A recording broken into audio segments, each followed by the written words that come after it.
माझं लग्न झाल्यानंतर माझ्या पतीचे आजारपणामुळे निधन झालं। घरामध्ये मी, माझी सासू, सासरे आणि माझा 2 वर्षाचा मुलगा राहत होतो। सासूबाईंची आई आजारी असल्यामुळे त्या त्यांच्या माहेरी गेल्या होत्या। इकडे सासूबाई माहेरी गेल्यामुळे सासऱ्यांचा माझ्याकडे पाहण्याचा दृष्टिकोन बदलला होता। ते माझ्याकडे वाईट नजरेने पाहत होते। त्या दिवशी संध्याकाळी मी माझ्या बाळाला जवळ घेऊन झोपले होते। झोपल्यानंतर सासरेबुवा दबक्या पावलांनी माझ्या खोलीत आले आणि नमस्कार मित्रांनो, मी कविता, माझं वय 26 वर्षाचं आहे। माझं 3 वर्षापूर्वी लग्न झालं होतं। लग्नानंतर आमचा संसार खूप सुरळीत चालू होता। आम्हाला एक मुलगा झाला। आम्ही दोघंही खूप सुखात होतो।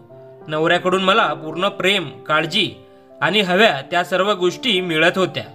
पण अचानक एक दिवस माझ्या नवऱ्याची तब्येत खालावली। तो खूप आजारी पडला आणि काही महिन्यानंतर त्याचं दुःखद निधन झालं।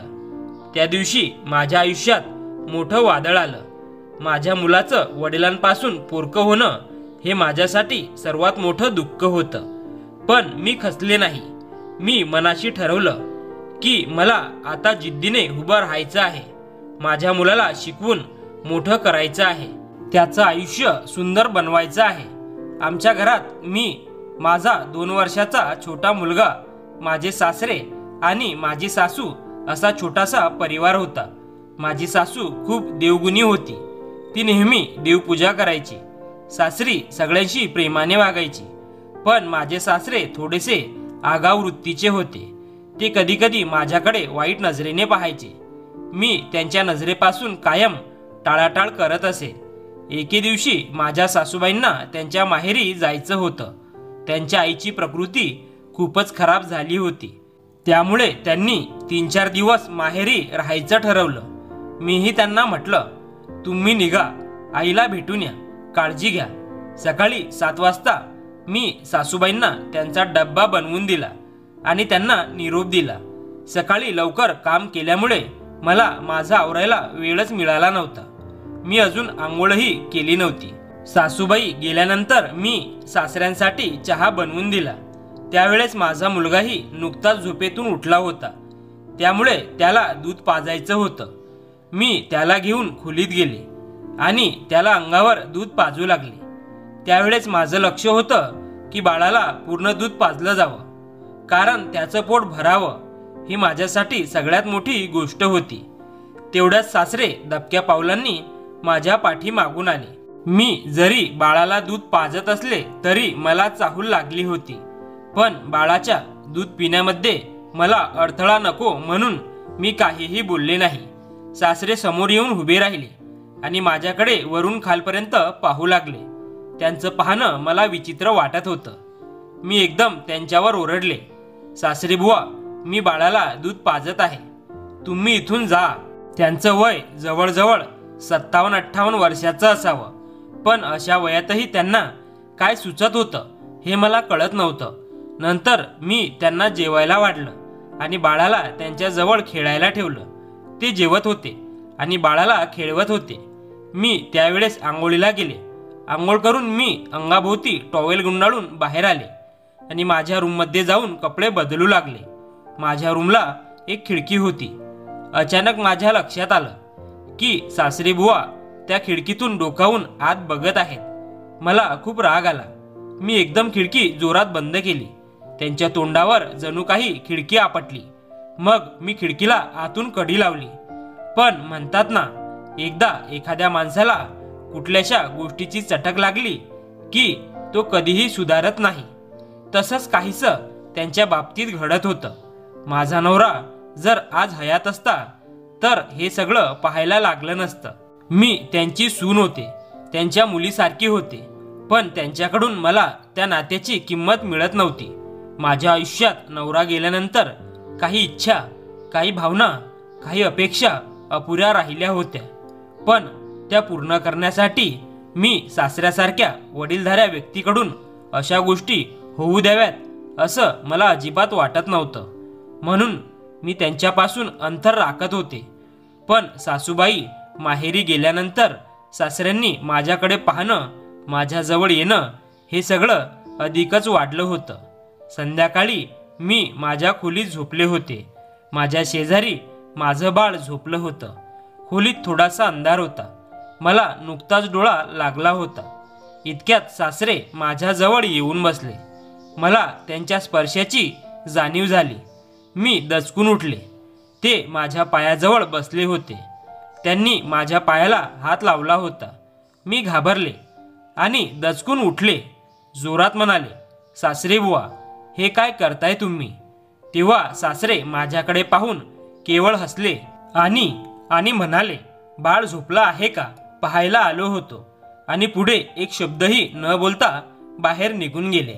सासरे बुवा बाहेर गेल्यानंतर मी घाबरत घाबरत घराची कडी लावली आणि आत येऊन झोपायचा प्रयत्न केला. मनात खूप घालमेल होती. डोळे मिटले तरी त्या प्रसंगाचा विचार सुटत नव्हता. मन घाबरून गेले होते. पण तरी सुद्धा माझ्या बाळासाठी मी झोपायचा प्रयत्न केला. दुसऱ्या दिवशी मी सकाळी उठून आंघोळीला जाण्याचा विचार करत होते. पण माझ्या आधीच सासरेबुवा बाथरूममध्ये जाऊन बसले होते.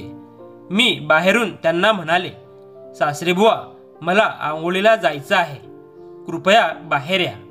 पण त्यांनी काहीही उत्तर दिलं नाही आणि बाथरूममधून बाहेर यायला तयारच नव्हते. मी खूप वेळ त्यांच्या बाहेर येण्याची वाट पाहिली, पण ते काही बाहेर आलेच नाहीत. मला समजत नव्हतं की त्यांना खरंच काही झालं आहे की ते मुद्दामच आत थांबले आहेत. शेवटी मी त्या दिवशी आंघोळच केली नाही. त्या दिवसापासून त्यांचं वागणं अधिकच विचित्र वाटू लागलं. ते मुद्दामून माझ्या जवळ यायचे. छोट्या छोट्या गोष्टीसाठी मला हाक मारायचे आणि काम सांगण्याच्या बहाण्याने मला स्पर्श करण्याचा प्रयत्न करायचे. मी आतून खूप अस्वस्थ व्हायला लागले. पण मी त्यांच्याशी वाद घालायचं टाळत होते, कारण माझं बाळ लहान होतं. घरात सासूबाई नव्हत्या आणि मी एकटीच होते.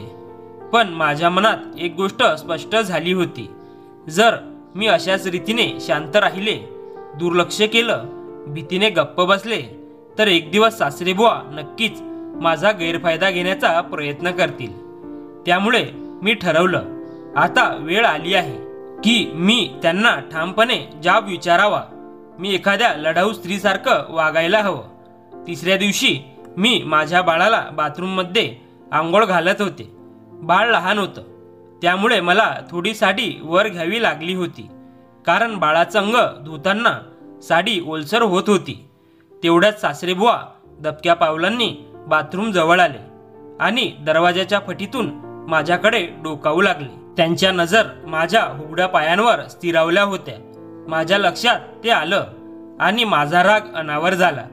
मी मोठ्या डोळ्यांनी त्यांच्याकडे पाहिलं आणि एकदम त्यांच्यावर खडसावून ओरडले, सासरेबुवा, मी तुमच्या मुलीसारखी आहे. कृपया माझा नाद सोडा. तुम्हाला देवाने एक गोड, साधी, चांगली पत्नी दिली आहे. तिचा विचार करा. तुमचं हे वागणं चुकीचं आहे. जर माझ्या जागी तुमची मुलगी असती तर तुम्ही माझ्याशी असंच वागला असता का? जर माझा नवरा आज हयात असता तर त्यांनी कधीच हे वागून घेतलं नसतं. त्यांनी तुमचं काय हाल केलं असतं हे तुम्ही स्वतः विचार करा. आणि जर तुम्ही अजूनही माझ्या शब्दांकडे दुर्लक्ष केलं, मला त्रास दिला, तर मी सासूबाईंना सगळं सांगेल. आणि जर त्यांनी काही केलं नाही तर मी पोलीस स्टेशनमध्ये तुमची तक्रार करेल. कायद्याच्या दारात तुम्हाला उभं करेल. माझं हे बोलणं ऐकून सासरेबुवा थोडे घाबरले. ते गप्प झाले. त्यांच्या चेहऱ्यावर अपराधीपणाची जाणीव दिसली. काही क्षणातच ते माझ्या पायापुढे झुकले आणि म्हणाले, सुनबाई, माझी मोठी चूक झाली. मी तुझ्या प्रेमात वेडा झालो होतो. तुझा नवरा गेल्यानंतर माझं मन तुझ्याकडे वळलं. मला माफ कर. मी तुला माझ्या लेकीसारखी मानेन. माझ्या हातून पुन्हा कधी असं काही घडणार नाही. मला माफ कर. त्यांच्या डोळ्यात पश्चाताप होता. मी त्यांच्याकडे पाहिलं आणि विचार केला की मी जर थोडा वेळ गप्प बसले असते तर माझ्या आयुष्यात काहीतरी भयंकर घडलं असतं. त्या दिवशीच्या घटनेनंतर सासरेबुवांनी खरंच आपलं वागणं बदललं. त्यांनी माझ्याकडे वाईट नजरेने पाहणं बंद केलं. मला पुन्हा कधीच असं काही सहन करावं लागलं नाही. मी आता माझ्या बाळासाठी जगायला लागले. त्याच्यावर खूप प्रेम करू लागले.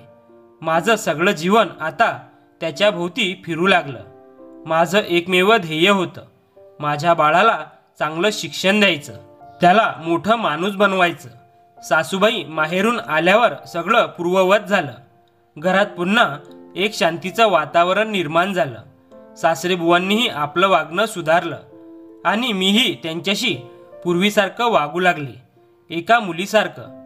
एक सून म्हणून आता माझा संसार पुन्हा सुरळीत चालू झाला होता. मी संकटावर मात करून पुन्हा उभे राहिले होते, माझ्या मुलासाठी, माझ्या स्वाभिमानासाठी. यातून आपण काय शिकावे? कोणतीही स्त्री एकटी असली, विधवा असली तरी ती कमजोर नसते.